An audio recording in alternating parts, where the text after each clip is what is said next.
não pode trazer ganhos teóricos e compreensivos para a gente, né? Então, a minha ideia é arquitetar uma fala passando por esses 3 pontos, né? Que tem ali a sua inspiração, seu impulso, a partir de um incômodo com essa ideia da matriz, religiões de matriz africana.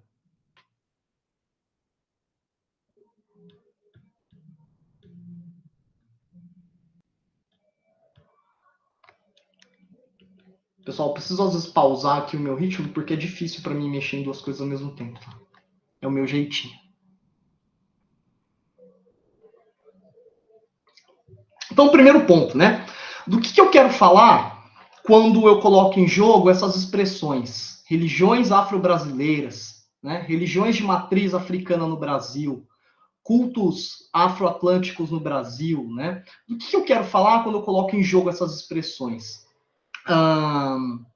Evidentemente, né, que eu quero tratar, quando eu penso nessas coisas, de padrões mínimos, né, de tradições religiosas e cultos surgidos no Brasil depois daquilo que é considerado como o maior movimento de desterritorialização e reterritorialização da história da humanidade. Né? Eu quero falar sobre uma criatividade, né, que surge a partir do sofrimento de milhões de africanos que foram desterritorializados, né, num movimento que começa de modo mais sistemático a partir do século XVI. Aí, se eu estiver falando alguma besteira, a Laís me corrige, porque ela é historiadora, sabe dessas coisas melhor do que eu, né? Eu quero falar de um movimento que começa aqui no século XVI, a partir de um fluxo compulsório, né, sistemático, de milhões de africanos que foram embarcados rumo ao Brasil, né, para aqui servirem de mão de obra forçada, né, inicialmente nas lavouras. Depois a gente sabe que os escravizados assumiram uma série de outras funções, né, mas vieram para cá inicialmente para servir de mão de obra forçada nas lavouras, né? Isso começa no século XVI, isso tem o seu ápice no século XIX, né? E nesses 49, 50 anos, ali compreendidos entre 1800 e 1850, né? No ápice desse processo de territorialização,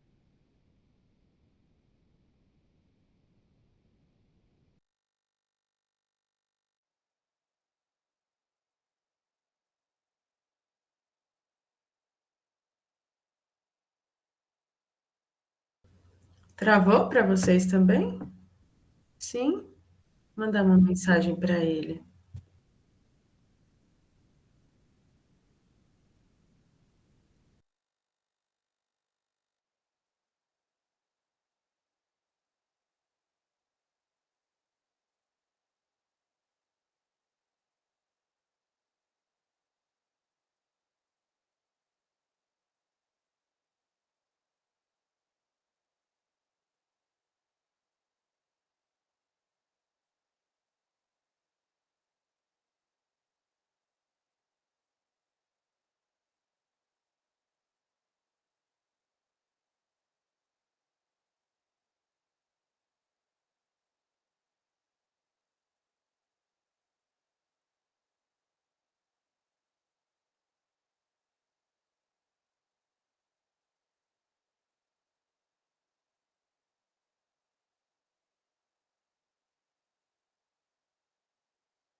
Nem chegou a minha mensagem para ele, o que eu acho que.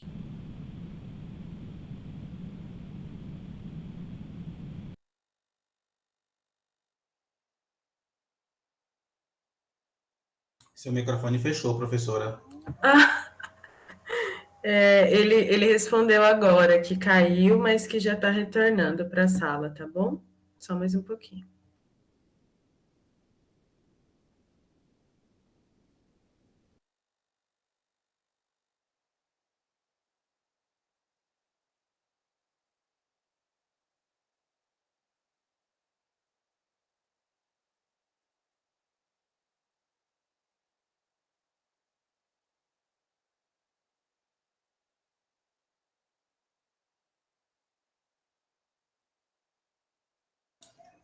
Enquanto isso, professora, eu estou vendo lá nos seus livros, lá, o Prange lá. Quem de nós que não tem esse livro, minha gente? Pois é. E tem vários trabalhos dele que são muito importantes, né, sobre o candomblé em São Paulo. Inclusive, eu acho que o Tomás também trabalhou com pelo menos uma revisão bibliográfica que tratasse do Prande, porque ele trabalhou com o candomblé em São Paulo, né, na tese dele, o professor Tomás. Inclusive, ele estudou sobre o candomblé, sobre o terreiro de candomblé no qual ele é iniciado, né? Um trabalho dificílimo que eu também estou tentando fazer na minha tese, porque são muitos afetamentos, né? Muitas imbricações, se pesquisar, se escrever sobre o que se vive, né? Uhum. Ah, ele retornou. Vamos continuar, professor Tomás.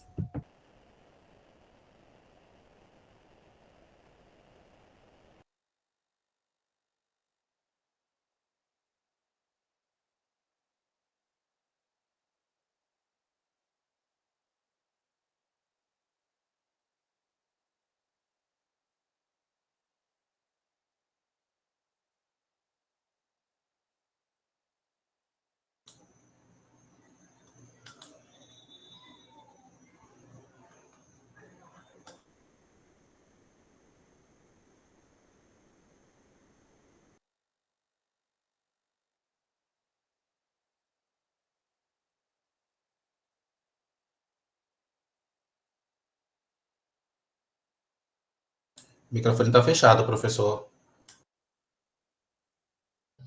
Oh, desculpa, voltou, né? A apresentação, inclusive. Eu acho que eu estava aqui dando essas dimensões quantitativas numéricas, né? Só para vocês terem uma noção, então, em 50 anos, 2,3 milhões de africanos tiveram entrada registrada no Brasil, né? Nesse período que foi o ápice, né, da entrada desses africanos escravizados. No período total em que vigorou o regime escravagista, né, 12 milhões de africanos foram embarcados rumo às Américas, né, e desse montante, 4,3 milhões vieram ao Brasil, né, chegaram no Brasil. Então, o Brasil recebeu mais de um terço, né, dos africanos para cá embarcados compulsoriamente no período da escravidão, né? E a realidade da qual eu quero tratar, então, ela é fruto desse processo, né? Desse processo, então, de desterritorialização e reterritorialização, né? Eu selecionei aqui uma imagem só para vocês terem uma noção, né? De onde eles aportavam, né? A depender do ponto ali de saída na África.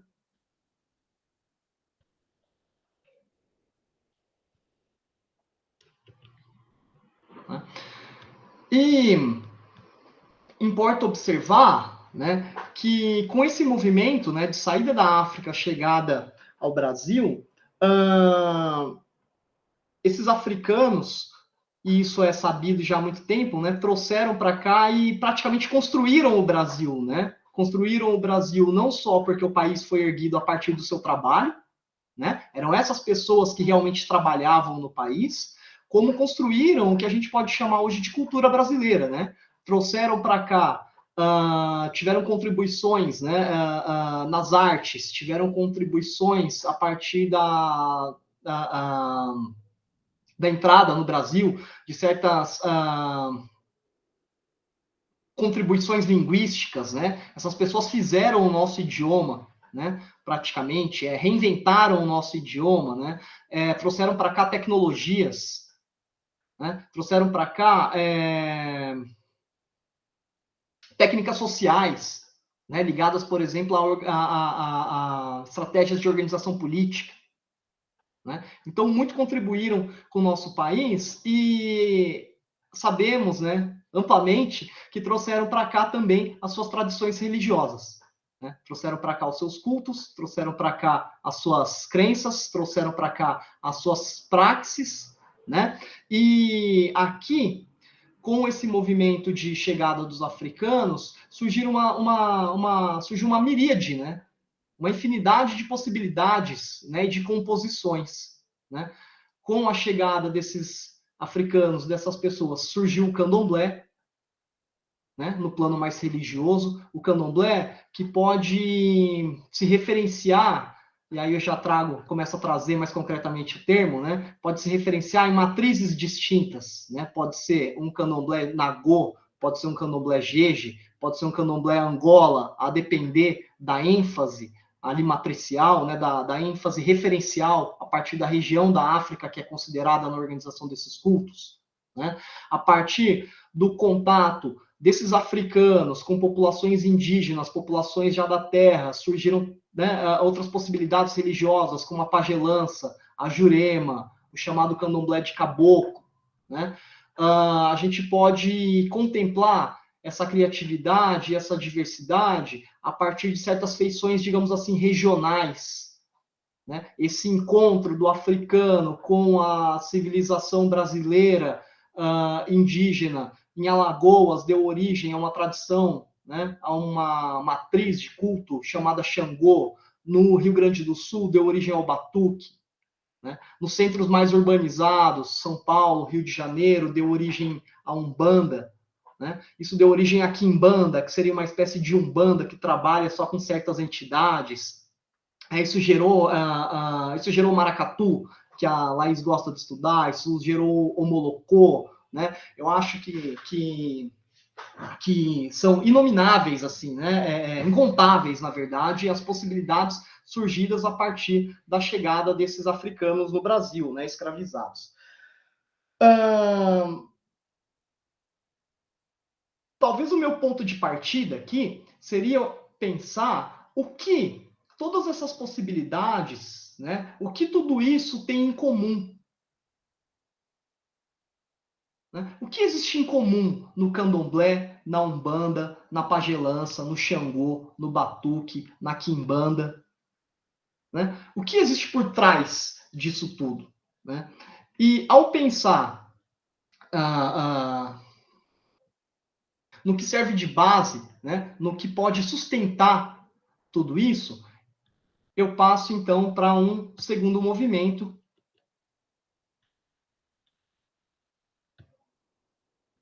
que seria aquele de pensar, né? Quais são os melhores termos para definir essas tradições, que ao mesmo tempo são diversas entre si, mas que têm alguma coisa em comum, e isso é inegável, né?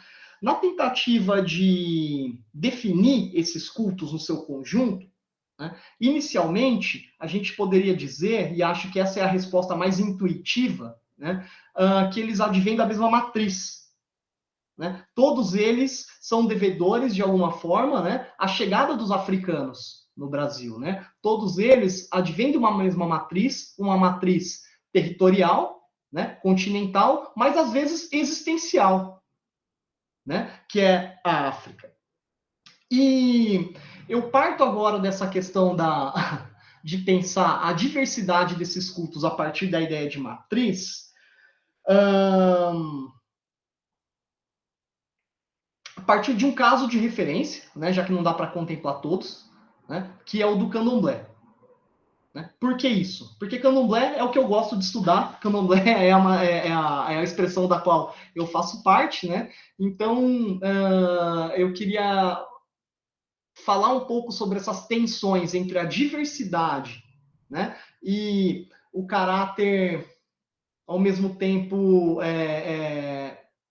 entre a diversidade e o algo subjacente a essas expressões, a partir do caso específico e talvez estratégico do candomblé, né, que é onde eu me sinto mais confortável, de onde eu consigo falar um pouco mais confortavelmente, porque é o que eu gosto de estudar, é a tradição da qual eu participo. Né? Nesses termos, né, dos cultos que de alguma forma são devedores da África, né, primeira coisa para a qual eu acho que a gente deve chamar atenção é para o fato de que não existe candomblé no continente africano. Ou pelo menos, né, quando os africanos começaram a aportar no Brasil, e durante todo o período escravagista, né, não existia candomblé na África. Né? Candomblé é uma realidade, é uma expressão, é um acontecimento brasileiro. Né? O que existia na África eram os cultos regionais, né, que, a depender da região considerada, podia receber um nome. Né? Os cultos regionais de divindades que, a depender da região considerada, poderiam receber, né, recebiam determinados nomes. Né? Na África, aqui eu coloquei um mapinha meio mequetrefe, assim, né? Só para a gente conseguir visualizar e ir alternando de um para outro, né? Na África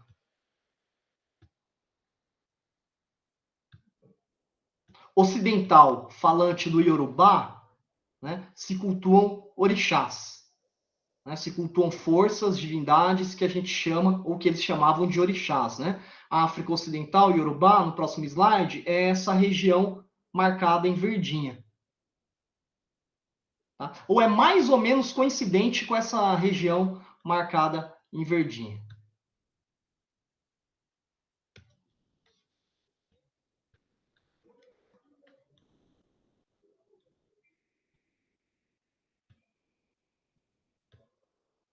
Na África Ocidental, onde não se falava Yorubá, né, e entre populações que os falantes de Yorubá, um idioma local, né, chamavam de estrangeiros, para eles, né, para a África e Yorubá, todo mundo que não era falante de Yorubá era considerado estrangeiro. E estrangeiro, no idioma Yorubá, se diz jeje. Né? Jeje quer dizer quem é estrangeiro para o Yorubá. Né? Essas populações estrangeiras para os Yorubá, né, aí a gente tem um monte, tem os Fon, Ewe, Fante, Achante, os negros Mina, né? Essas populações, elas cultuam um outro tipo de divindade, outras forças que a gente não chama de orixá, ou que eles não chamavam de orixá, né, mas chamavam de voduns. Tá? Seria um equivalente ao orixá, né, em língua não iorubá. E uma outra região da África, né, na África que a gente chama de Banto, que tem tradições linguísticas diferentes, né? É uma África mais meridional, né? Uma África Central, região mais centro-sul da África, onde está Congo, Angola, Moçambique, já na contracosta africana, né? A gente tem um outro tipo de culto que se aproxima mais ou menos do culto de orixá, do culto de Vodum, né? Que são os cultos de Inquice, que são as divindades, né? Como são chamadas as divindades, as forças cultuadas por essas populações que pertencem a um outro tronco linguístico. Né? O que importa reter daqui, né? Por enquanto, é que na África não existe candomblé. Na África existe culto regional. De orixá, para quem fala iorubá, de vodum, para quem não fala iorubá, né? Para quem é estrangeiro para o iorubá nessa região do Golfo da Guiné, ou de Inquice, se a gente considerar uma região mais meridional da África, ali onde hoje está o Congo, Angola e Moçambique, principalmente. Tá?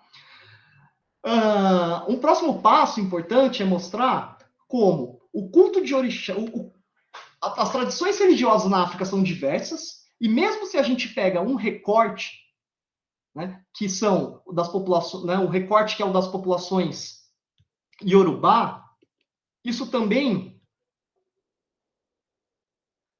nos surge como muito diverso. Se a gente pegar só aquela região, né, que fala Nagô, né, só aquela região Nagô que fala Yorubá, né, e tenta dar uma sistematizada nos cultos regionais, a gente percebe como aquilo também era diverso. Né? Na região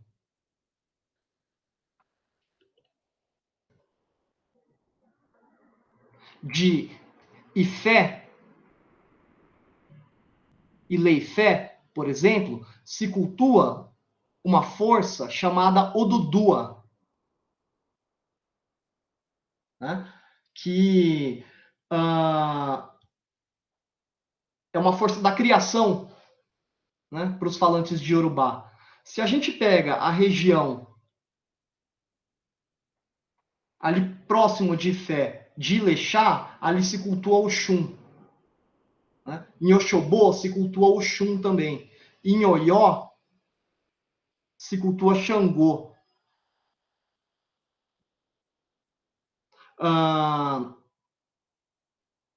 Em Irê se cultua Ogum. Né? Então, mesmo se a gente pega uma região relativamente homogênea, né, devido ao idioma, mesmo assim, os cultos são muito diversos.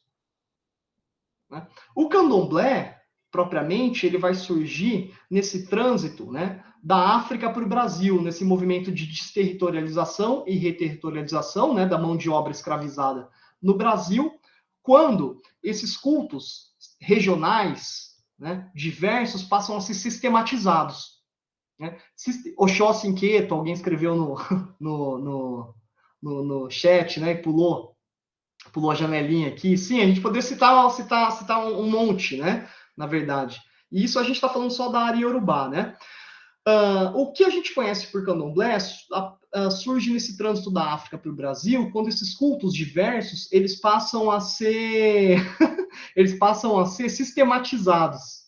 Né? Eles passam a ser sistematizados, eles passam a ser organizados, essa diversidade passa a ser organizada, primeiro, de um modo mais espontâneo, né? Porque essa organização você tinha em algumas fazendas, você tinha nos navios, né, negreiros, você tinha nos tumbadores, né, gente que era jeje, você tinha pessoas que eram nagô, né, você tinha pessoas de Moçambique, que às vezes né, eram aportadas pela outra costa, né, atravessavam o continente para serem aportadas em outro lugar. Você tinha muitas pessoas com muitas tradições vivendo juntas, né?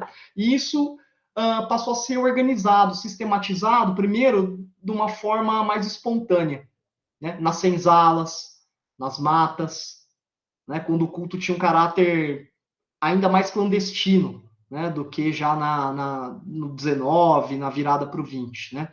E depois, esses cultos passaram a ser efetivamente institucionalizados, né, no espaço dos terreiros.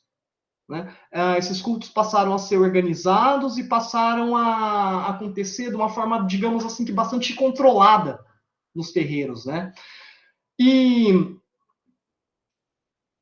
alguns autores, e muitas pessoas, e entre eles um autor que eu gosto muito, né, que é o Roger Bastide, né, gostava de falar que os terreiros eram pequenas Áfricas, né, que o candomblé ele surge como uma reprodução controlada no espaço dos terreiros do que era a África agora no espaço brasileiro. Né? Como se fosse uma reprodução, uma representação, uma pequena África num espaço agora brasileiro, né? Que remete àquele continente, o africano, existencialmente. Né? Mas esses cultos eles são organizados a partir de algumas matrizes referenciais. Né? A maioria dos falantes de Yorubá, a partir do 19, passam a desembarcar em Salvador. Né? Então a gente tem um candomblé baiano de Salvador, em que esse culto é organizado a partir de uma preponderância e de uma ênfase nas divindades nagô, nos orixás. Né? Na região do recôncavo baiano, isso muda um pouco. Ali se cultua mais Vodum, né? Se cultuam mais divindades, forças, né? Oriundas das populações falantes de outras línguas que não são o Yorubá. Né? No Pernambuco, no Rio de Janeiro, né, aportam majoritariamente populações vindas da área que a gente chama de Banto, né, falantes de Quimbundo, né, cultuadores, né, de inquices. Né. Então, esses cultos eles passam a ser organizados a partir do que muita gente considera como uma representação, uma reprodução da África em território brasileiro, que remete, né, a algumas tradições referenciais da África, né? No caso, a depender se as pessoas ali seguem uma tradição mais ancorada ali nas populações Nagô, né? Ou nas Jeje, ou nas Banto, enfim.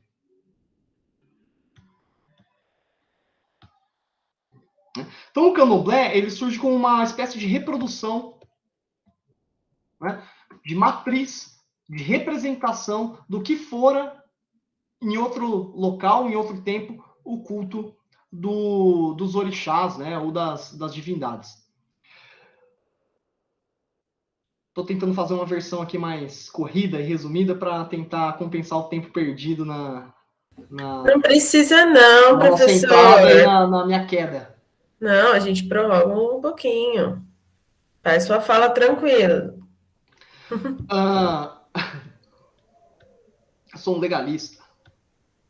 Tá tão interessante que a gente fica até amanhã aqui, professor, juro por Deus. Pode ir. O que me incomoda, passou a me incomodar recentemente, e talvez assim passou talvez eu tenha, para usar uma fala meio psicanalítica, assim, um termo meio psicanalítico, o que eu passei a elaborar, o que já vinha me incomodando, e eu comecei a elaborar, acho que a partir do convite da Laís, para falar aqui, né, eu me dei conta disso, a ideia de que quando a gente pensa no candomblé como uma reprodução, de certa forma, né, em algum grau, uma reprodução, uma representação, uma recriação, né, dos cultos africanos, cultos de divindades regionais africanas no Brasil, a partir de certas matrizes referenciais, Nagô, Jeje, Angola, né, é o fato dessa linguagem, desses termos, estarem ancorados em práticas coloniais, né, e que denunciam um estilo de pensar, um sistema de pensamento, um hábito do pensar, né, que a gente poderia chamar de arbóreo, para fazer referência a um autor que eu gosto muito, que é o Deleuze, né, um filósofo francês chamado Guy Deleuze. O que é o pensamento arbóreo? Né? O que é a árvore? A árvore é aquela que reproduz a si mesma, né? Ela tem um galho, desse galho saem outros galhos, dos galhos saem outros galhos, dos galhos saem ramos, né? Ela está sempre reproduzindo a mesma coisa que a si mesma, né? Então, é um pensamento que não dá margem para outras criatividades a não ser aquela que responde ao si próprio, né? A esse próprio estilo de pensamento, né? Por quê que esses termos me dão algum... Exatamente, né? É como se fosse... Eu até anotei algum termo aqui que me veio.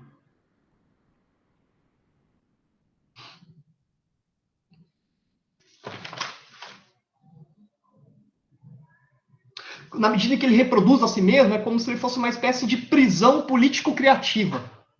Né? É um termo que eu acabei de inventar hoje. Se vocês quiserem usar, vocês me citem. É como se fosse uma prisão político-criativa, né? Porque o pensamento ele é construído politicamente. Né? E esse é o pensamento do Estado, esse é o pensamento da identidade, né? Esse é o pensamento da prisão, né? Esse é o pensamento do cristão, esse é o pensamento do cristianismo. Né? Em que sentido, né, que ele reproduz essa tradição e essas práticas coloniais? Né? A relação metrópole-colônia é uma relação arbórea. Né? A colônia ela é a reprodução da metrópole num outro lugar. Né? Ou ela quer servir a metrópole em um outro lugar. Essa é uma lógica arbórea. É algo que produz alguma coisa, que produz um outro, né? Mas esse outro não é nada além do que o primeiro que o produziu. É uma lógica arbórea, é uma lógica arborescente. Né? Quando a gente pensa em matriz, né, a matriz implica uma filial. E o candomblé, como uma, digamos assim, né, como uma filial brasileira do que acontecia na África, se a gente tenta entender o candomblé a partir desses termos, nós estamos abordando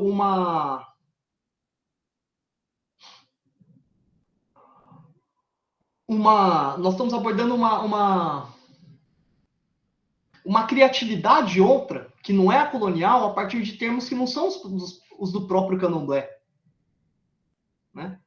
Quando a gente pensa na reprodução de uma África, isso significa que existe uma África original.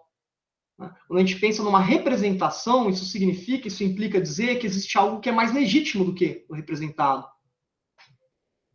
Então, todos esses termos, eles trazem em si uma lógica que é a da metrópole da colônia, uma lógica que é arborescente. Então, eu refaço a questão que eu trouxe há algum tempo atrás. O que, na realidade, amarra todas essas tradições, tradição é um termo meio careta, o que é que amarra todas essas criatividades do Xangô, do Batuque, do Candomblé Jeje, do Candomblé Nagô, da Umbanda, da Quimbanda, do Candomblé Ostentação de São Paulo, O que amarra todas essas criatividades, se não é a ideia de matriz?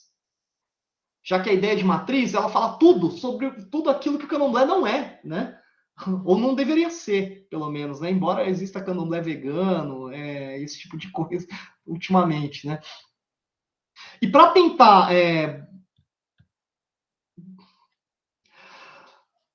mexer um pouco com as coisas, nesse sentido, e propor alguma inovação aqui, ou a possibilidade, ou testar a possibilidade de inovação com vocês, já que foi um convite da Laís, aí eu me sinto um pouco mais seguro, um pouco mais em casa para fazer esse tipo de coisa, e depois ir ampliando com outras pessoas, eu propus, eu me sinto mais... é o meu alarme do remédio. Eu me sinto mais à vontade, para fazer esse tipo de proposta. Para tentar, digamos assim, obliterar esse contrassenso, que seria a caracterização do Candomblé a partir de uma coisa tão colonial, uma linguagem tão colonial, eu proponho aqui a ideia de um salto antropológico, que seria a da aproximação com e legitimamente efetiva dos cultos.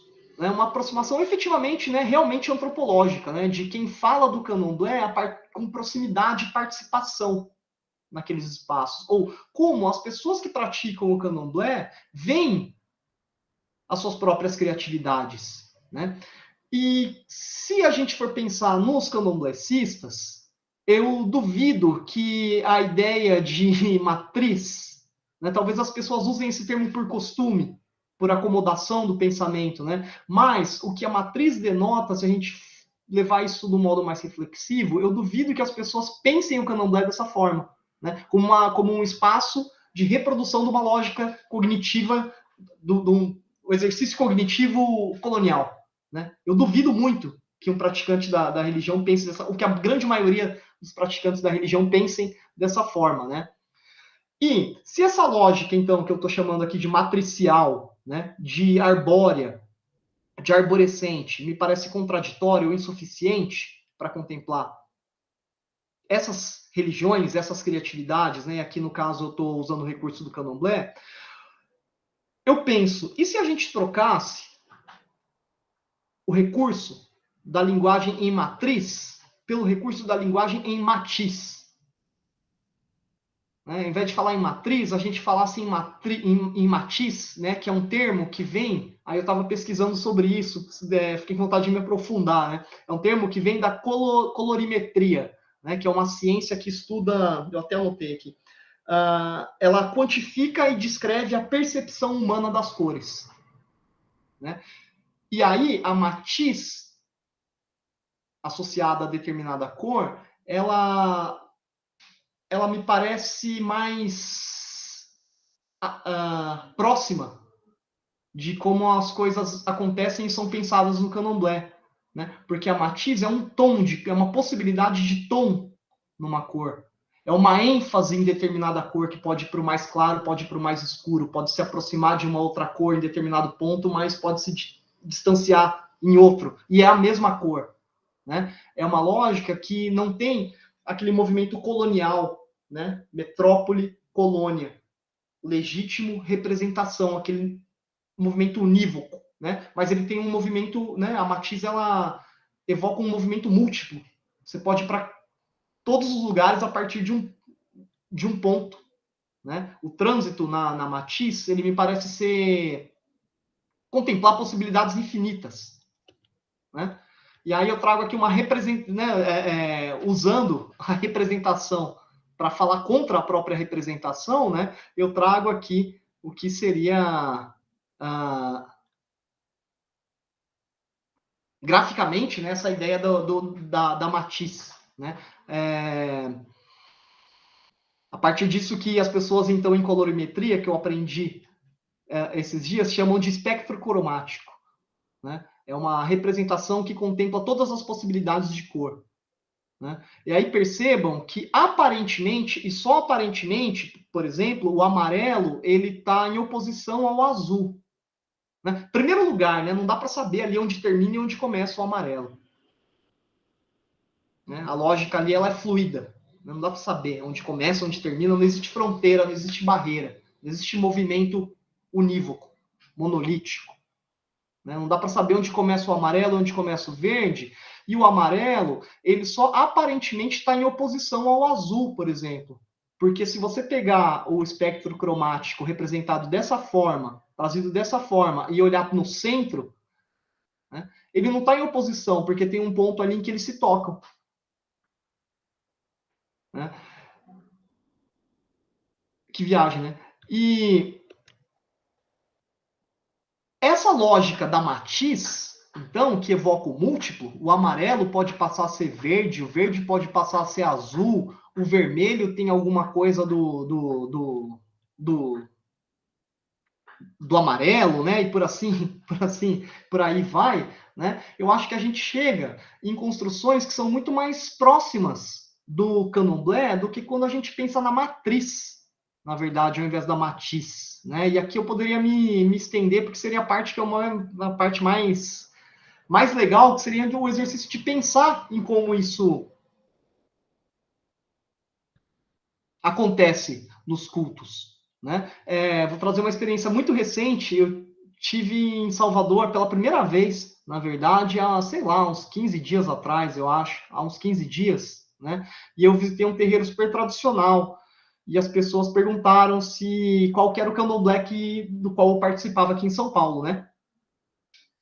E aí eu disse que era um candomblé Jeje Nagô. E aí a pessoa que me perguntou isso estranhou muito, falou assim, mas como Jeje Nagô? Né? Ou é Jeje ou é Nagô.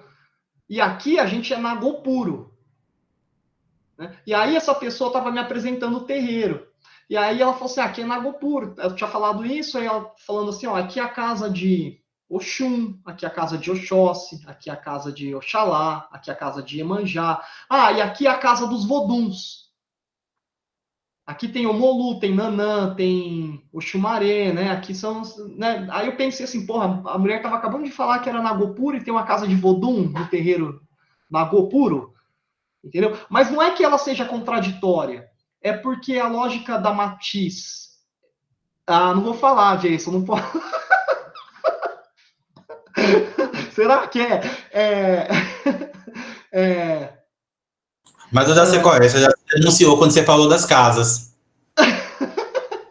Não sei se eu não estou falando nada. Deixar, ele tá salvo.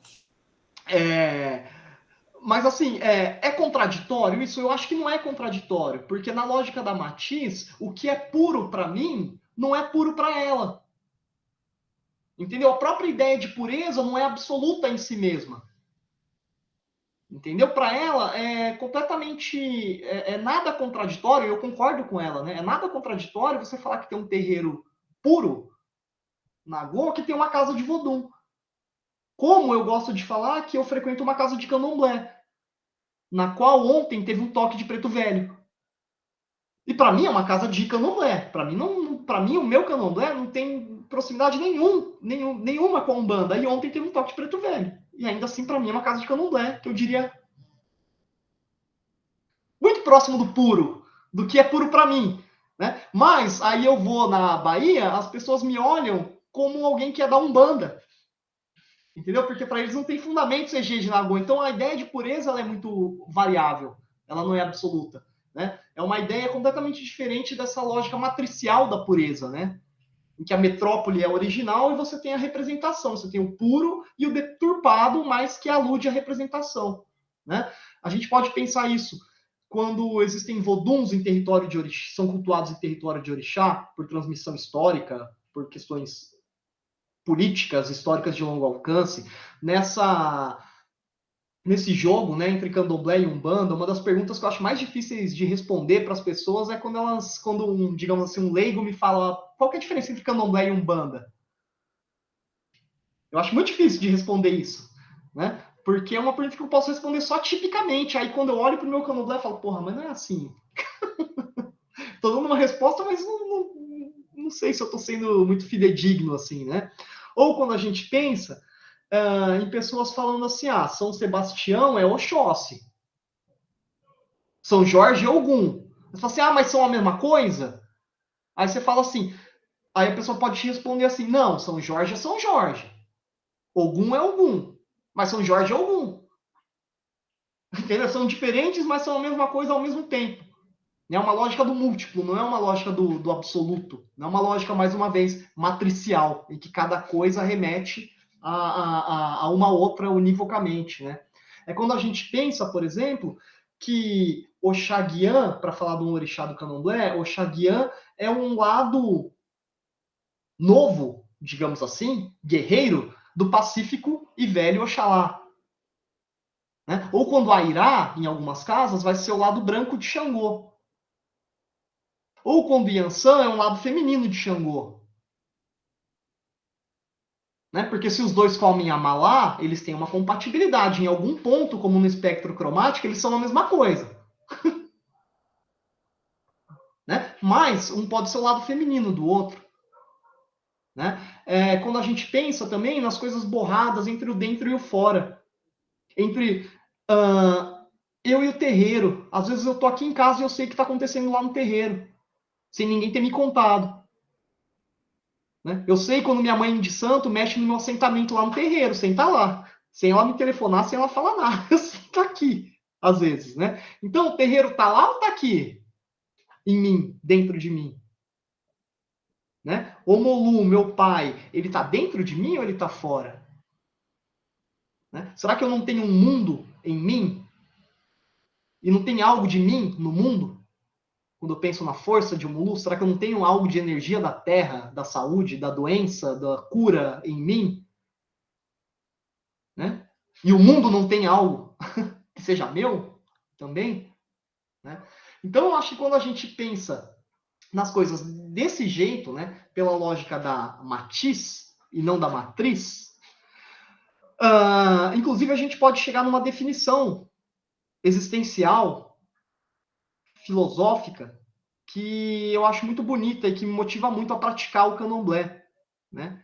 Que seria a possibilidade de encontrar em mim, afinal de contas, né? Para que eu frequento o candomblé, né? É para fazer amarração, né? É para conseguir emprego, é para fazer magia e prejudicar alguém, né? Como as pessoas gostam de pensar, né? Porque eu sou feiticeiro, né? Pode ser porque eu sou feiticeiro também, né? Mas antes de qualquer coisa, é para encontrar, eu acho, em mim a perfeição e o equilíbrio que existe no mundo fora, quando a gente pensa que os orixás são, acima de tudo, né? Ou antes de qualquer coisa, forças naturais.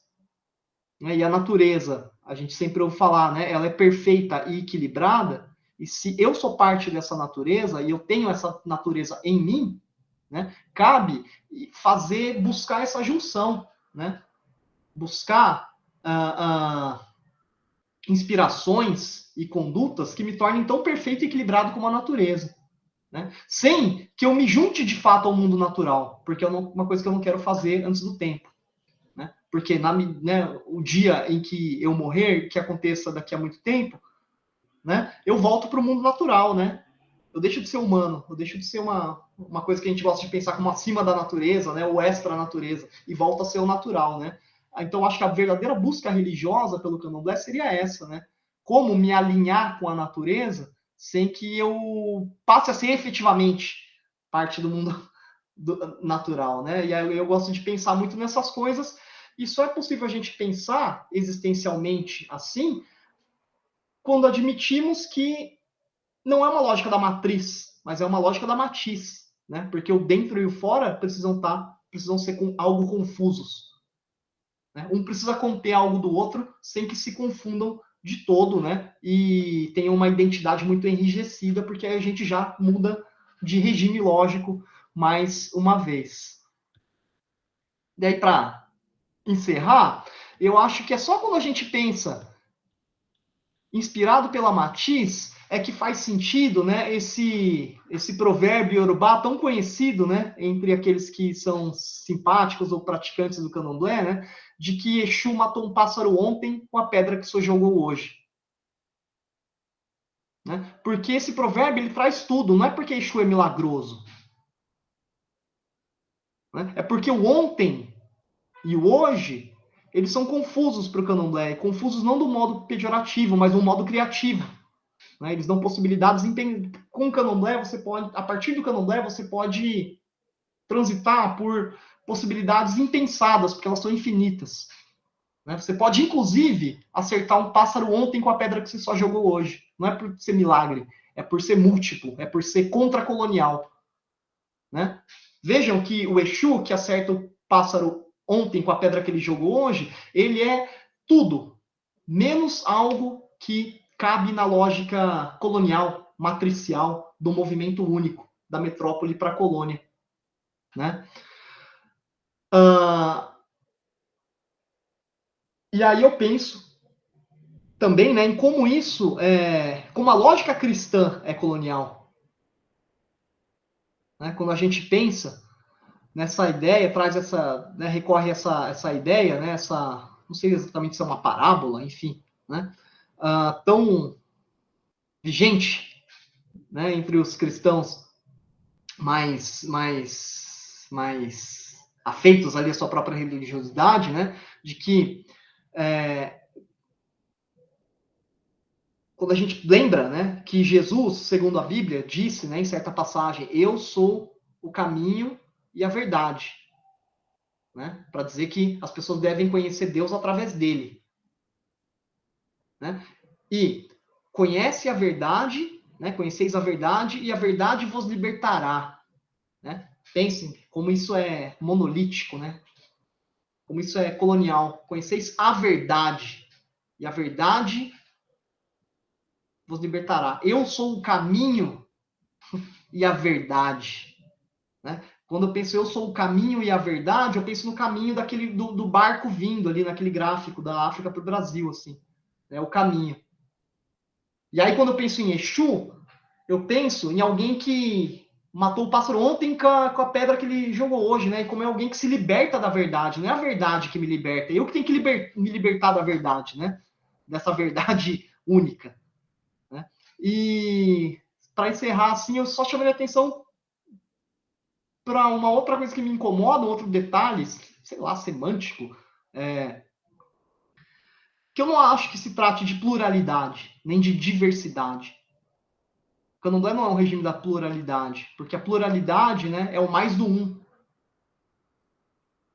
Né? A pluralidade ela também é arbórea, ela também evoca uma forma de pensar que é meio colonial. Né? O candomblé é um regime da multiplicidade, né? Em que as coisas podem ser todas as outras. Tudo pode ser tudo.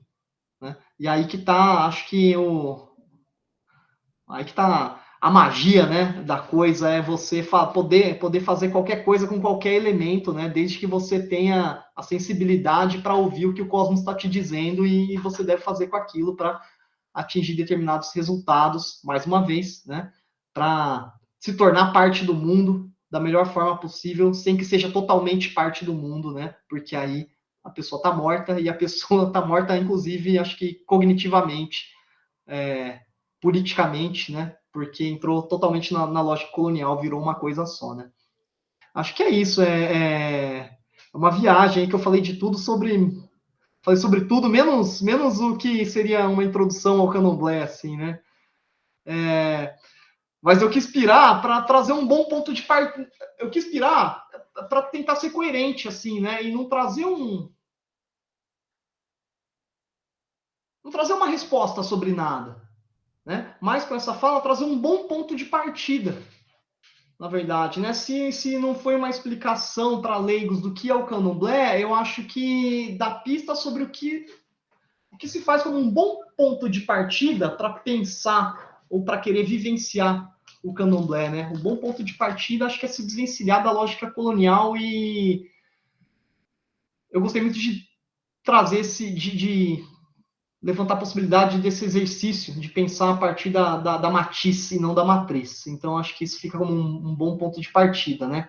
É tentar dar densidade às coisas para não para trazer um resultado ou uma resposta, mas para delinear um bom ponto de partida, para a gente começar a pensar nas coisas, sem banalizar a questão e reproduzir essa lógica que é tão distante do candomblé e das religiões ou dos cultos afroatlânticos do Brasil, que é também uma qualificação provisória, na falta de melhor.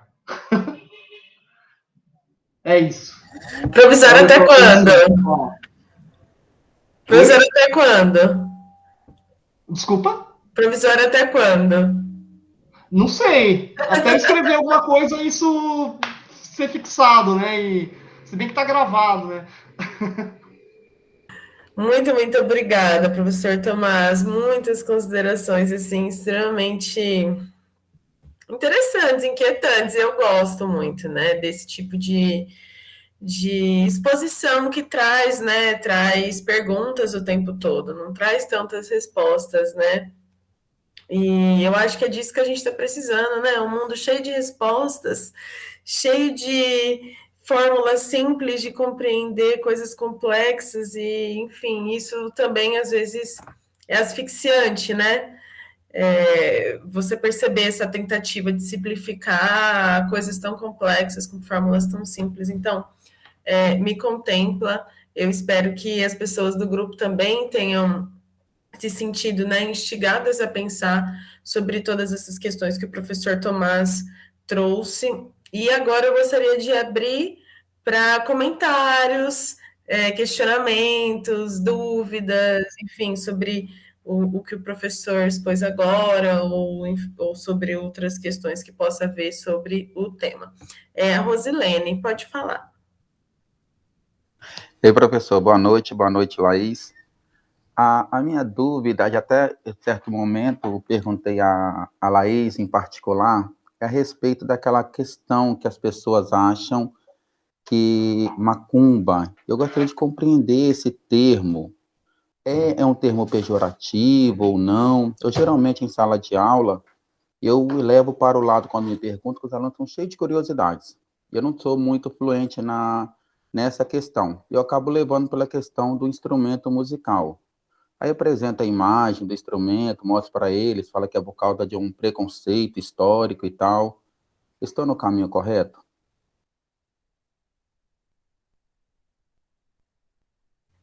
Obrigada, Josilene. Para você, Tomás, elabora aí algo sobre Eu só estou o usando o uso. e-mail da Josilene, é Daniel. Ah, tá, desculpa, Daniel. Meu querido. É para você, então, Tomás, elabora aí sobre o uso e os abusos do termo macumba.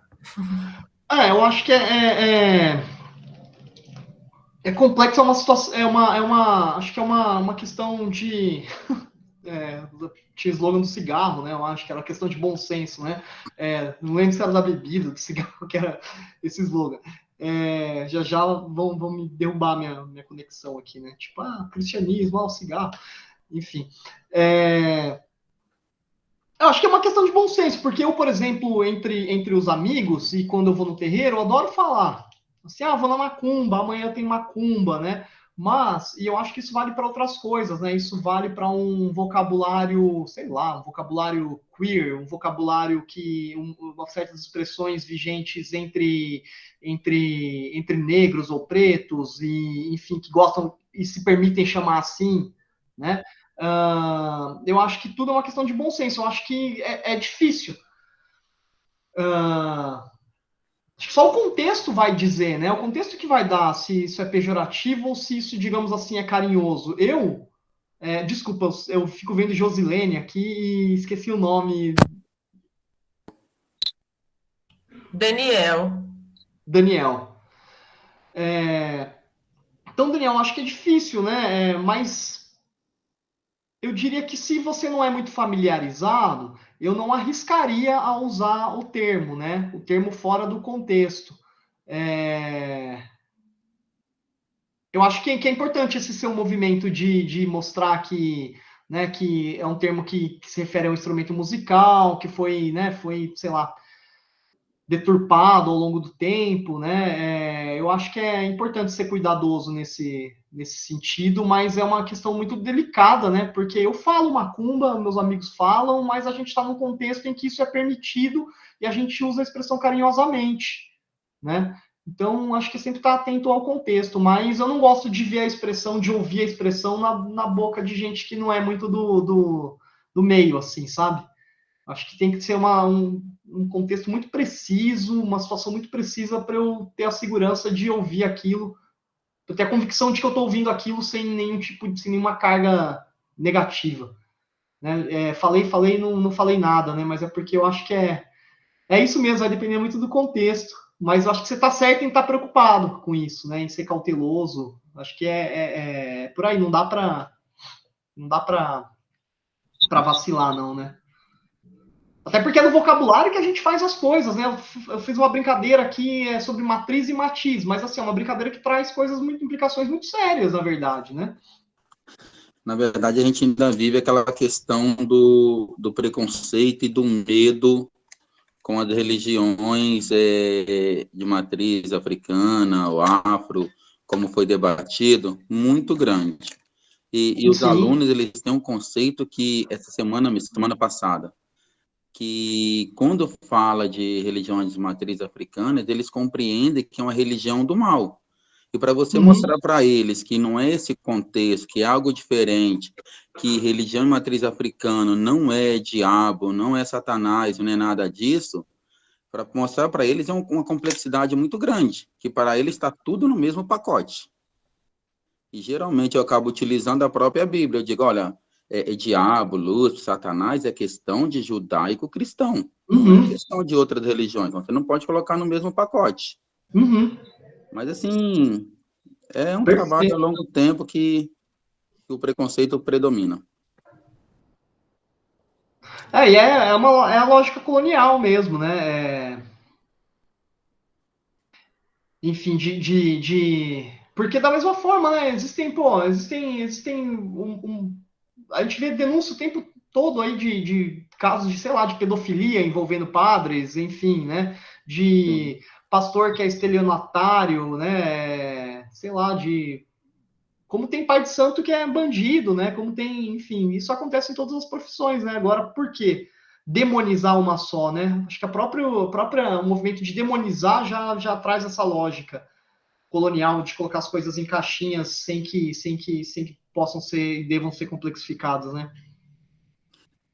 Eu acredito, até comentei na sala de aula que ainda levei eles à reflexão, mas você vê intolerância religiosa com outras religiões? Me diga qual outra religião que você já ouviu praticar intolerância que não seja de matriz africana? E por que somente com as religiões de matriz africana que você vê? Aí eles começam a dar aquelas respostas. Eu falo, geralmente é por causa do preconceito histórico que eles passaram. Então, para eles, tudo que é relativo ao negro é algo ruim, não é algo bom. Mas você vê preconceito com o shintoísmo, com o budismo, que está presente aqui em Ibiraçu praticamente. A galera passa lá, tira foto, vocês mesmos, eles começam a levantar, fui lá, tirei foto e tal. Então, assim, é mais uma questão histórica mesmo, e por causa de etnia mesmo, não é nem causa de religião.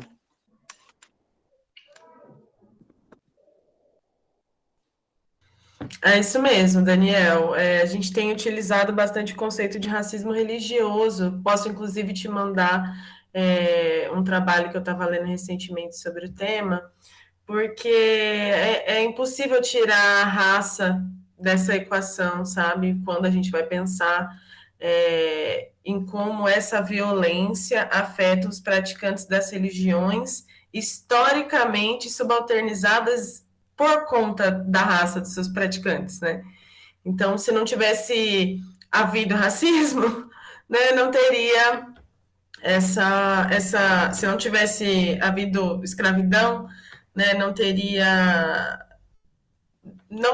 essa categorização, essa fixação, né, desses lugares tão de uma forma tão violenta, né, e das práticas afro-brasileiras serem tão associadas, né, ao mal, ao malefício, né, tem o Medo do Feitiço, da Ivone Magui, que também é um trabalho que ajuda a explicar um pouco isso, né, então, realmente a gente tem que pensar nesse contexto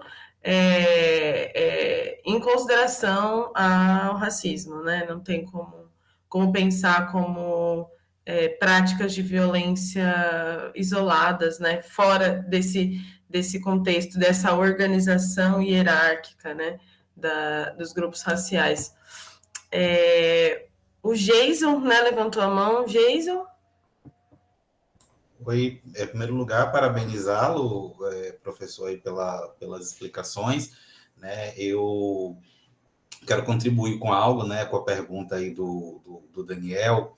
E digo o seguinte, não tem nada melhor, Daniel, assim, eu acho que é complicado para quem, quando você vai utilizar, né, o professor falou assim sobre essa sensibilidade na utilização, mas a receptividade do termo para mim hoje, ela é muito tranquila, seja de quem venha, e mesmo que de forma pejorativa, né, eu aprendi o seguinte, assim, muito, na adolescência, olha, apelido só pega se você se importa, né? Então, lá na empresa que eu trabalho, tinha um colaborador que, uma certa vez, ele quis me atingir, ele falou assim, olha, eu não pratico feitiçaria, não sou macumbeiro, e eu, como é que se fala, como foi? Eu sou homem que ama uma mulher, mais ou menos alguma coisa assim. E se ele quis afetar em relação à minha religiosidade, em relação à minha sexualidade. E eu falei para ele, cara, que legal, sabe por quê? Porque tudo isso que você falou, eu tenho um maior orgulho. Eu tenho um maior orgulho de ser macumbeiro, eu sou bruxo, feiticeiro, cara, e eu sou homossexual, sou gay, sou viado. Falei assim para ele. Aí ele, não me entenda. Aí você já vê que aí já deu um revés. Não precisa retirar nada do que você disse. Tudo que você falou de mim tá correto, eu sou isso aí mesmo. E dessa forma, né, se alguém tenta me atingir por conta da minha religião, se disser que eu sou macumbeiro, não vai me atingir. Aliás, eu até me apresento como tal, em alguns lugares, né, assim, não, sou da macumba, né, porque aí as pessoas, elas já, opa, o cara já foi lá, ele já assumiu quem ele é, ele já deu o recado dele, e eu não vou mexer com isso.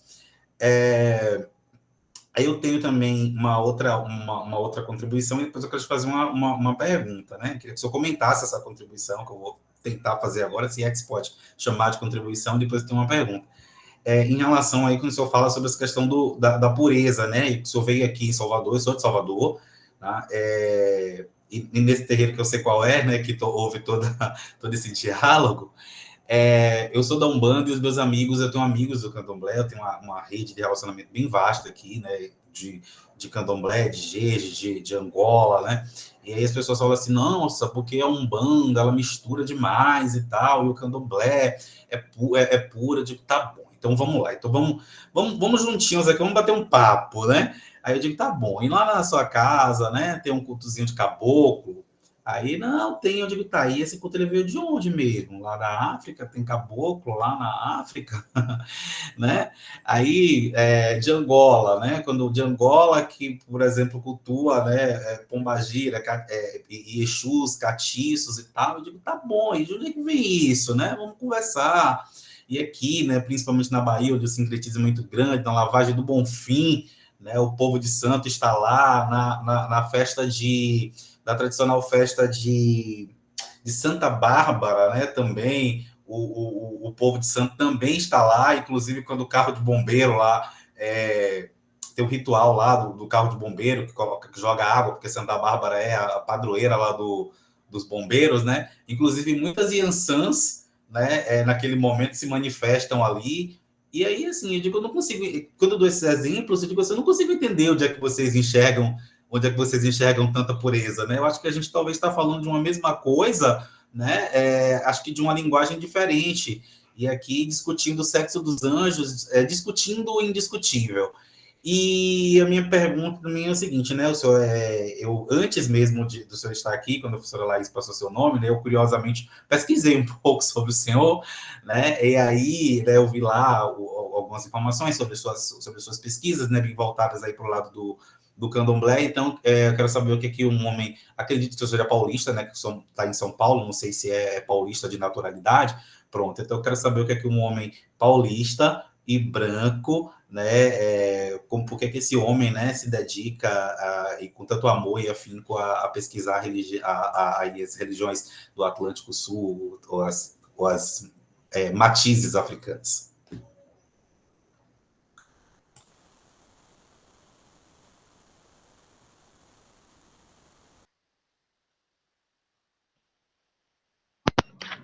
Então, Agora ligou. eu coloco o fone para escutar e tiro para falar.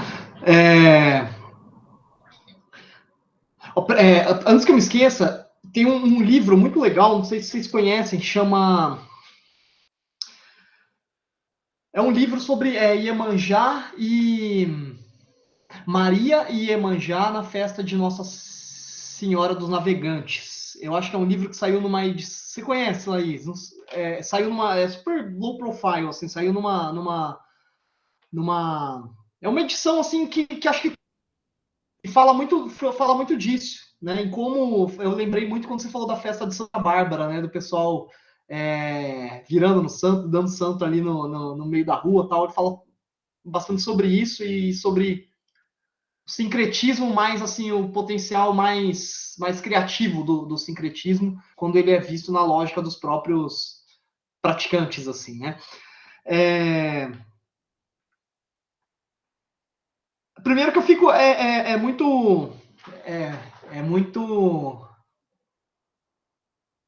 tocante para mim, né, quando você faz a observação assim, como você, né, paulista, eu sou paulista do interior de São Paulo, né, e branco, por que você se dedica, né, com tanto interesse, com tanto amor ao candomblé, né? É uma coisa que me põe muito para pensar, porque eu, assim, minha família toda é de candomblecistas, né? Na verdade, minha mãe, ela é uma das iás mais velhas ali do terreiro, ela é iniciada, sei lá, há 35 anos, eu acho, né? Então eu vim por essa herança familiar, mas eu descobri o candomblé tarde, e minha família sempre me deu, assim, autonomia para que eu pudesse seguir ou não a religião deles, né? E durante muito tempo eu não quis seguir, não quis, mas eram episódios meio, não vou fazer terapia aqui, mas eram episódios meio traumáticos, porque eu via meu pai e minha mãe incorporados às vezes, né, tal, e eu não entendia muito bem aquilo, e aquilo me assustava. Então eu hoje falo com muito orgulho, mas eu já tive bastante medo do candomblé. Assim, né? Para mim era uma coisa muito, muito assustadora e que me afastou bastante da religião. Talvez por eu ter crescido na classe média, né, uma família branca, num bairro de classe média, tal, essas coisas fossem assustadoras para mim, né, pela educação que eu tive. Não sei, nunca pensei nisso a partir desses referenciais, né, a partir desses problemas. Então, a minha inserção foi fácil, na verdade. Foi fácil, né, porque eu já tinha eu já tinha uma família toda que praticava, então na hora que chegou o meu momento ali, que eu senti interesse e preparo e curiosidade suficiente, eu consegui. Não sei, minha entrada foi fácil, né? Então eu diria que teve essa contribuição familiar, né? Mas eu diria que eu acho que eu tive 2 entradas no candomblé, na verdade, tá? Para tentar te responder de um modo mais satisfatório, assim, de um modo mais bonito até, eu diria. Né? Eu tive essa entrada oficial a partir da minha família, e eu tive uma outra entrada no candomblé quando eu descobri certa tradição teórica que começava a estudar as religiões, né, e que me apresentaram as possibilidades de pensar as coisas a partir de um modelo que é esse do candomblé. Eu já frequentava, mas aí eu tive contato com certos autores e com certos pesquisadores que mudaram a minha forma de ver o que acontecia no terreiro. Né? Então, eu acho que hoje o que mais me seduz no candomblé, né, ou uma das coisas que também me seduzem no candomblé, eu acho que é essa inspiração para colocar em xeque um modelo ocidental de pensamento, né, e que dá margem para tantos absurdos, né? Para usar uma linguagem aqui mais coloquial que talvez dê conta do máximo de coisas possíveis, assim, né? Então, acho que hoje o que me motiva muito me dedicar e conhecer bastante o candomblé é essa inspiração, né? Para poder pensar as coisas e conceber o mundo de uma outra forma, né? A partir dessa lógica do múltiplo, né? Mais da matiz do que da matriz, para usar os termos de hoje, assim, né? Eu acho que essa é uma inspiração. Eu acho que ele deixa o meu pensamento potente, né? O candomblé me inspira a ter um pensamento mais potente, um pensamento mais fora do que as pessoas me vendem, do que as pessoas querem me dizer, né? Me permite mais desacreditar das pessoas e inventar coisas para mim, né? Que me permitem ver o mundo de outra forma, assim. Acho que isso me revolucionou existencialmente, na verdade. Na medida que mudou o meu pensamento, eu mudei por inteiro.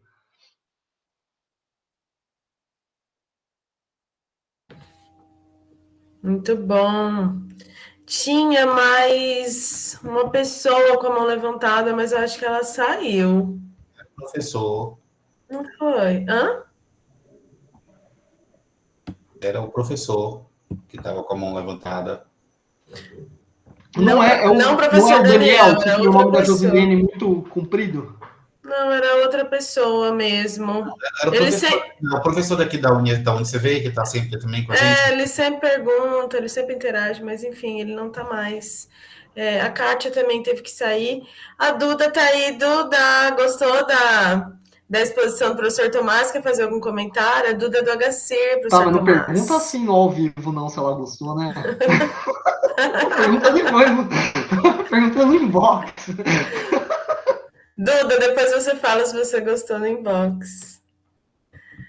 Eu acho que é isso. A gente já tá no nosso horário. Você, Maria. Não é Maria Eduarda? Duda, você. Será que é outra Maria Eduarda? Pode ser que não seja a Duda do Agacira aqui. Já que ninguém vai perguntar, professor, deixa eu fazer só mais uma pergunta aqui, na verdade, em cima da pergunta que eu fiz, né, da resposta do professor Tomás. Eu hoje, assim, me assusta muito, eu converso com muitas pessoas, né, e alguns discursos do povo de Santo me assustam muito, né? E ainda voltando à questão do ser puro, né? Eu vejo aqui algumas conversas, muitas vezes. Outro dia eu estava conversando com um amigo meu, que é dono de uma casa, ele estava falando para mim sobre pecado, né? Não, porque isso é pecado, porque não sei o que é pecado. E eu falei, nossa, quanta coisa é pecado, onde é que você aprendeu tudo isso? Porque a questão do pecado, isso vem do culto judaico-cristão. E aí o Daniel falou aqui nesse instante, né, sobre a questão da demonização da religião, e aí também me assusta, ainda dentro desse quesito, o sincretismo, né, entre Exu e o diabo, que muitas vezes chega a ser considerado pelos próprios praticantes da religião, que afirmam e dizem, não, o Exu é o diabo. Eu passei anos temeroso e pavoroso com Exu, porque lá na rua que eu morava, tinha um terreiro, e eu passando lá, eu conversava muito com a mãe de santo, né? Eu gosto de falar bastante, sou uma pessoa muito curiosa, deu para perceber isso, como todo filho de Oxóssi. Mas, e aí ela chegou para mim e falou assim: olha, você quer saber demais, você não pode ficar sabendo dessas coisas, não. Essas coisas, se você quiser, você tem que se iniciar e tal. E aí, um belo dia, ela conversando lá, fui criado por uma senhora da Igreja Universal. E aí, imagina, né? O que é que tinha lá quantas coisas eu tinha na cabeça, né? E aí, um dia ela chega para mim e fala assim: por que a Cris passou aqui? E aí eu disse a ela: ó, minha senhora, o diabo tá aqui na porta. E aí eu falei assim: e tem o diabo na religião? Ela, você não sabia, não? Exu é o diabo. Aí eu nunca mais quis conta com essa criatura. Eu passava do outro lado da rua para não falar com ela, né? Até que o tempo foi passando, né? E aí eu fui estudando, né? E aí hoje, na verdade, quero saber o que o senhor considera, porque tem pessoas que consideram isso absolutamente normal, né? Essa associação aí entre Exu e o diabo. E o que essa associação, né, ainda hoje, se defendida, né? Quais os impactos que elas acarretam aí para a religião?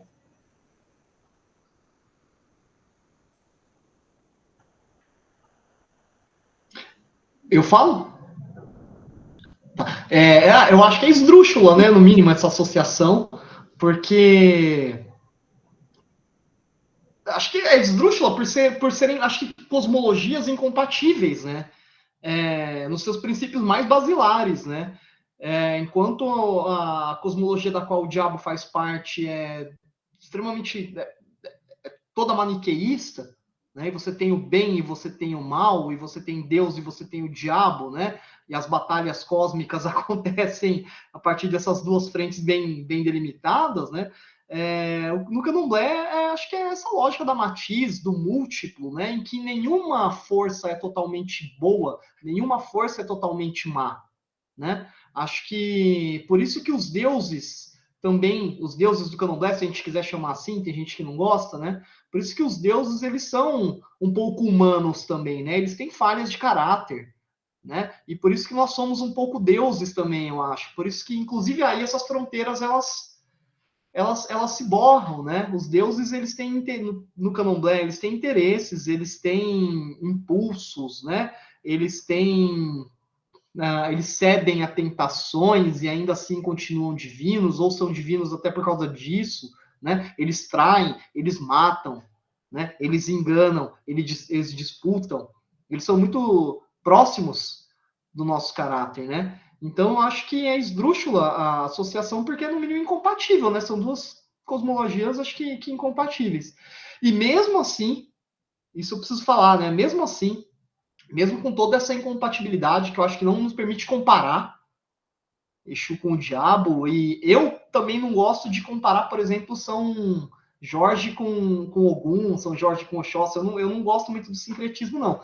Mas eu não desqualifico os terreiros que fazem e as pessoas que fazem, entendeu? Só não me pega, assim, não sei, não gosto, na verdade. É uma coisa assim irracional, assim, sabe? Eu não consigo explicar o porquê, só não consigo atingir isso, assim. Eu não gosto. Mas eu acho que, ainda que eu respeite e entenda, né, pessoas que associam Oxóssi com São Sebastião, de repente, eu não consigo fazer a mesma coisa com Exu e o Diabo. Entende? Porque eu acho que são duas representações, não no sentido agora, não no sentido colonial do termo representação, mas no sentido diplomático, assim, né? Exu é um representante do Candomblé, talvez seja a coisa que mais represente o Candomblé, e a função dele no Candomblé acho que é essa mesmo, né? Fazer a diplomacia. Ele é um representante tão acabado assim do Candomblé, né? Que eu não consigo colocar essas forças como equivalentes, embora as outras passem para mim. E mesmo que eu não consiga fazer esse tipo de comparação, ainda assim, todos os dias, e minha família não tem nada de cristã, eu não tenho nada de cristão, assim, eu conto na mão, às vezes que eu entrei numa igreja, de verdade mesmo, assim, nas duas, talvez, em uma não sei, mas assim, eu não tenho nada de cristão, e assim, ainda assim, diariamente eu tenho que prestar contas para minha consciência cristã, embora eu não siga nada da liturgia, eu tenho uma consciência muito cristã. Entendeu? Minha terapia é muito fundamentada no acerto de contas com uma consciência cristã de uma pessoa que não é cristã em todas as outras instâncias da sua vida, né? Para a gente ver como essa moralidade, né, e esse estilo de pensar está impregnado na gente, né? Eu presto contas todo dia, assim. Não é para Jesus, mas é para uma consciência cristã que está em mim, né? Porque a gente vive nesse mundo, por mais que não faça parte, que não queira fazer parte dele, né?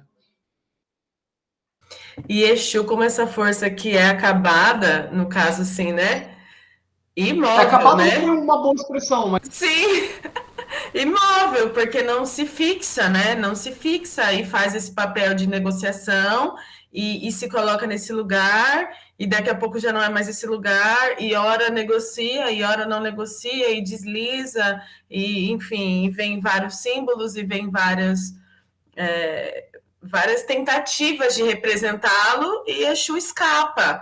Eu acho que isso que é uma das coisas mais bonitas, né, de Exu. Exu escapa a tentativa de fixação, né? E por isso que é um signo tão forte, uma força tão forte, e que que inspira essa contracolonialidade, né? Porque Exu escapa, Exu ele não se fixa, né? E, enfim, Jorge, última pergunta para a gente finalizar, já estamos quase na hora. Pode falar, Jorge. Só vou fazer uma ressalva aqui. Eu entro em igreja como turista, mas aí não conta.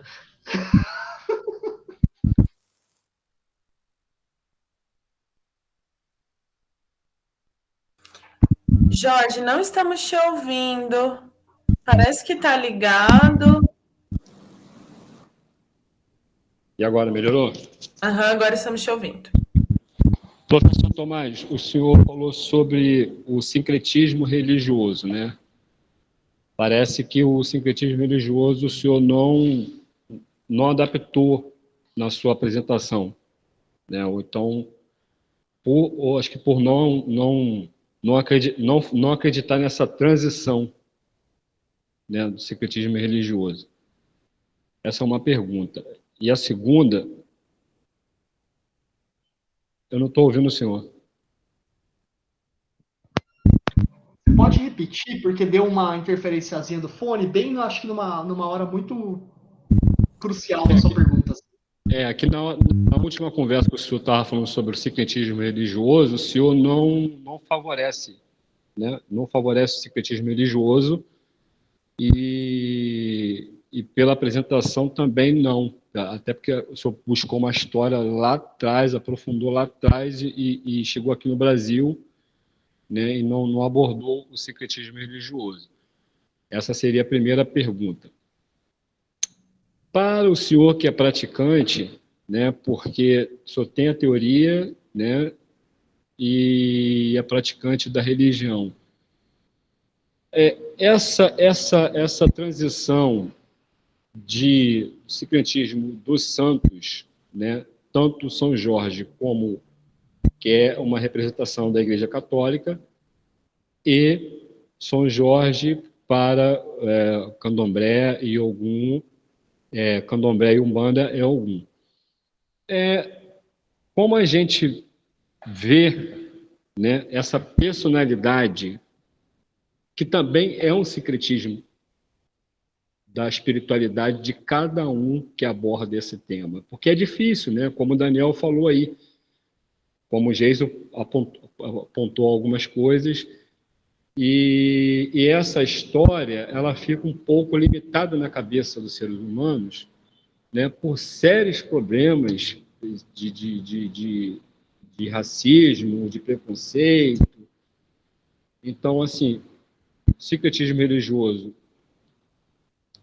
talvez é importante falar sobre mais esse tema, e como o senhor é praticante da religião, talvez o senhor tenha essa teoria prática, buscar esse conteúdo, de que quando o senhor está praticando, né, está ali dentro da fé, né, entidades, né, divindades, buscar esse secretismo para um outro lado, não é meio complicado. Como a gente pode abordar sobre isso, né? Então, como a gente pode ter uma nova forma de ver as coisas? Não sei se eu consegui passar bem o assunto.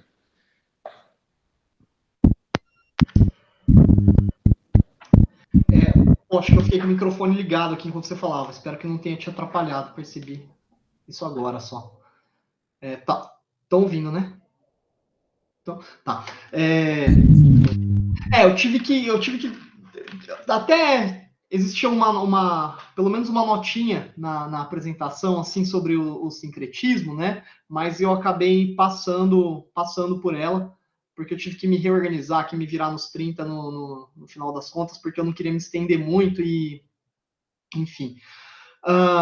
Eu acho que eu penso que enquanto eu estava preparando as coisas aqui, isso até me veio à cabeça, assim. Eu acho que eu particularmente encaro o sincretismo, acho que de uma forma parecida com essa ideia da matriz, sabe? Ou o inverso, né? Eu acho que a ideia da matriz, ela é válida como foi a de sincretismo para o candomblé, né?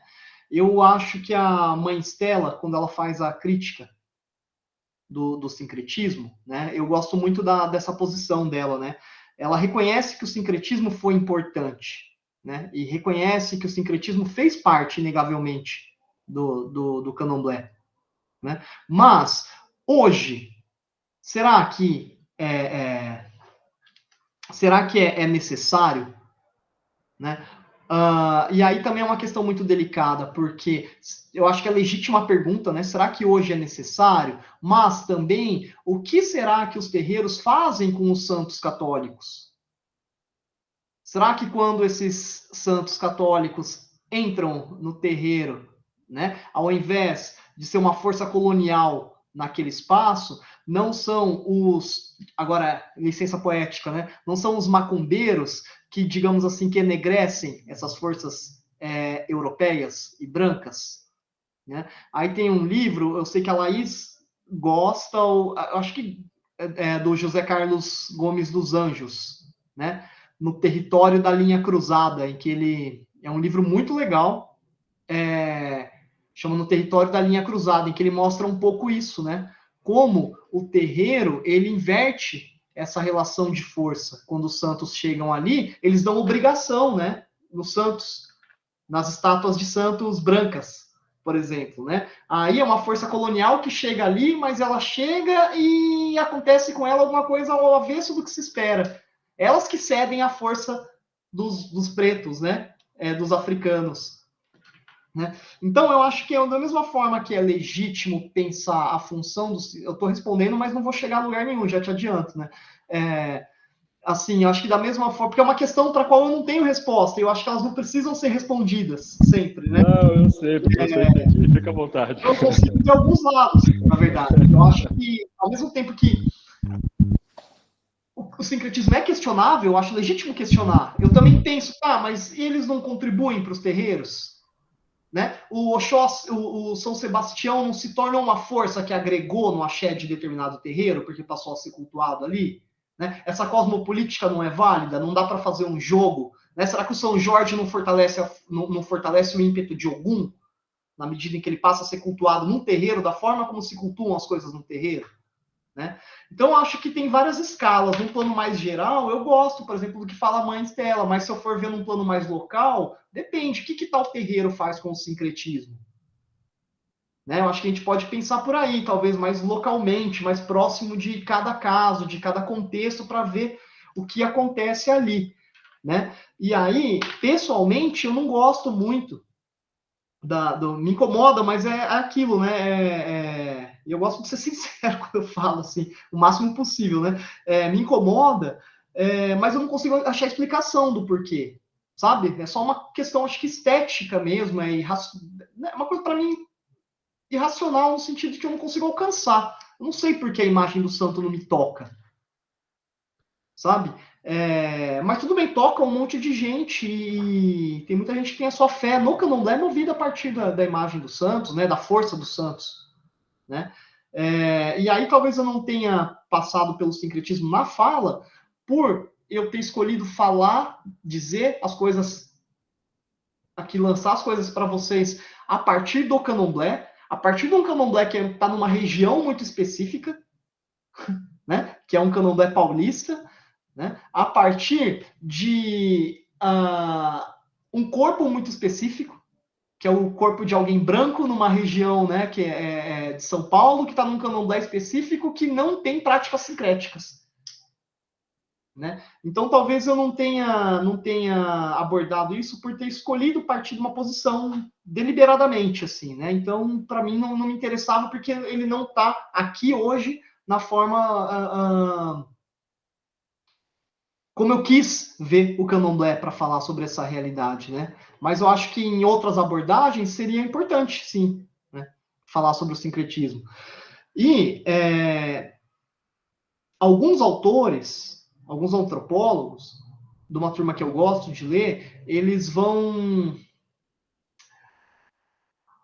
levantar algumas ressalvas sobre essa ideia e a carga trazida pela noção do sincretismo, trazida por esse conceito de sincretismo. Né? Da mesma forma que matriz é algo que me incomoda, eu percebo que o sincretismo é algo que incomoda algumas pessoas. como eles têm feito para lidar com isso? É pensar no sincretismo, no que seria o sincretismo, a partir de conceitos vigentes nos próprios terreiros. Né? O José Carlos dos Anjos, ele vai falar, por que usar sincretismo se a gente pode pensar em encruzilhada? Né? São Sebastião e Oxóssi, será que a gente não pode pensar neles a partir da lógica da encruzilhada? Que são duas coisas diferentes, mas que estão sobrepostas e ao mesmo tempo não geram uma terceira, sei lá, uma coisa, né, que dá um nó na cabeça, porque a gente não está acostumado a pensar assim, né? Tem uma antropóloga que eu gosto muito, que ela chama Clara Flaxman, com K, o sobrenome, Clara Flaxman. Ela vai buscar alternativa, né, para essa noção de sincretismo na ideia de enredo do candomblé. O candomblé mexe muito com essa noção de enredo, né? Eu tenho enredo com o Molu e Yansan, mas Xangô também é importante para mim. Né? Eu tenho enredo com meu irmão de santo, eu tenho enredo com determinado orixá porque é da minha mãe de santo, mas não é meu, mas ao mesmo tempo eu tô ligado, né? A noção de enredo também ajuda muito. Então, acho que uma alternativa seria, ao invés de pensar pelo sincretismo, que traz em si uma carga que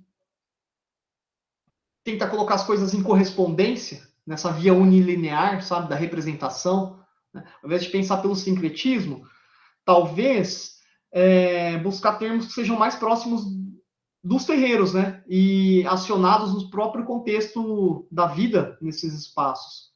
Ou, ainda, tentar entender o que é sincretismo para determinado terreiro.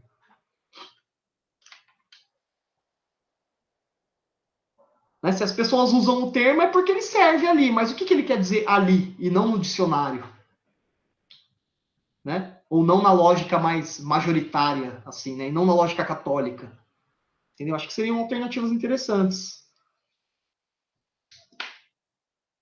Eu falo, mas não respondo as coisas, né? Mas também não sei se isso é ruim. Eu não acho ruim, professor. Agradeço demais suas contribuições, suas perguntas. Em breve vou falar, viu? Vou falar com você sobre a minha tese. Agradeço demais todo mundo que esteve com a gente até agora. Em breve a gente tem um novo encontro. Assim que confirmados os detalhes, a gente coloca lá no grupo, manda o link. E é isso, participem do LER, divulguem o LER, participem dos encontros do curso de Humanidades da UniCV, divulguem a pesquisa científica, leiam, estudem, enfim, fiquem bem. Obrigada, professor Tomás, obrigada a todo mundo que esteve aí.